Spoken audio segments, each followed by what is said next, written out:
খুলনাতে সর্বশেষ যে আমি প্রোগ্রাম করে গেলাম, সেখানে কয়েকশো হিন্দু ভাই আসছে আমাদের আলোচনা শুনতে, আলহামদুলিল্লাহ। অনেক বৌদ্ধরা আসে, অনেক খ্রিস্টানরা আসে।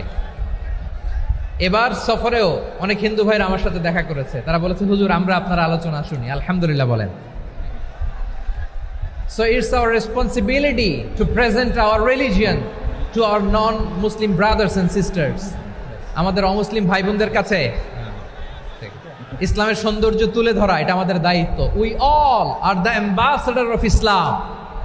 আমরা প্রত্যেকে দায়িত্বশীল, আমরা প্রত্যেকে এক একজন ইসলামের অ্যাম্বাসেডর, আলহামদুলিল্লাহ বলেন। এজন্য এমনভাবে দ্য বিউটি অফ ইসলাম, ইসলামের সৌন্দর্য আমাদেরকে ফুটিয়ে তুলতে হবে যাতে করে নন মুসলিমরা শাহাদা পড়ে, কালিমা পড়ে মুসলমান হয়ে যায়। অনেক নন মুসলিম ভাই বোন আমাদের হাতে শাহাদা পড়ে, কালিমা পড়ে মুসলমান হয়েছে অনেক। সো আমরা যেন ইসলামের বিউটিটাকে তুলে ধরতে পারি এবং এই যে সম্প্রীতি, এটাকে যেন আমরা অটুট রাখতে পারি। আদতে আদতে বাংলাদেশের ইতিহাস বলে আমাদের দেশে কোনো দাঙ্গা নাই, আছে?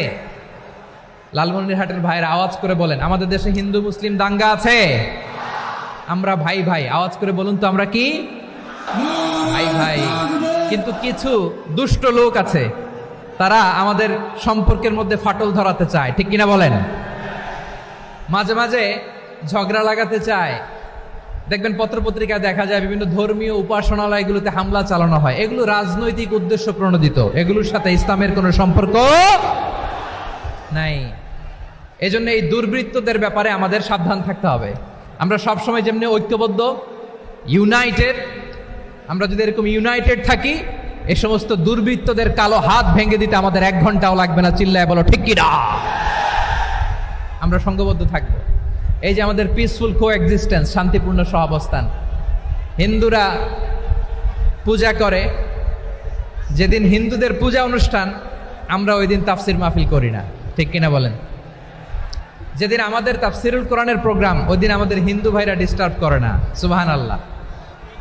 হিন্দুদের পূজা অনুষ্ঠানে মাদ্রাসার ছাত্র যে পাহারা দেয়, গোটা বিশ্বে এরকম দৃষ্টান্ত নজির বিরল, ঠিক কিনা বলেন? আইন শৃঙ্খলা বাহিনীর পাশাপাশি মাদ্রাসার ছাত্ররা যে সেখানে পাহারা দেয়, গোটা পৃথিবীতে এই দৃষ্টান্ত আপনি পাবেন। মাদ্রাসার ছাত্ররা, তারা তো কোরআনের ধারক, তারা হাদিসের ধারক, তারা কেন মন্দির পাহারা দিবে? এই সম্প্রীতিকে ধরে রাখার জন্য, এই সৌহার্দ্যকে ধরে রাখার জন্য, আমাদের পারস্পরিক ভালোবাসাকে অটুট রাখার জন্য। আওয়াজ করে বলতে হবে ঠিক কিনা? এখন বলেন, আমাদের এই ভালোবাসা অটুট থাক, আমরা চাই কি চাই না?